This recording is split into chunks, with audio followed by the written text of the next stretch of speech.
Magandang umaga, Luzon, Visayas, Mindanao.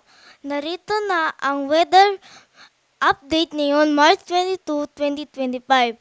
Magiging maurap at maulan pa din na mararasan sa malaking bahagi bansa. Tulad sa lugar ng Migao Region, Cagayan Valley, Cacayao at Quezon.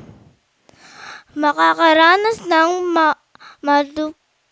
maulap na panahon dulot ng northeast monsoon dahil sa hangin amihan. Sa lugar naman ng Metro Manila at the rest of Luzon, makakaranas ng pagkaulan dulot din ng northeast monsoon.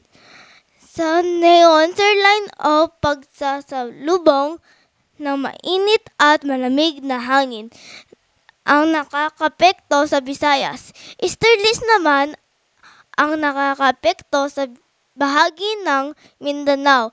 Posible rin itong magdadala ng pag-ulan at ito ang ulat panahon. Ngayon, ugaling tumutok para ligtas ang may alam.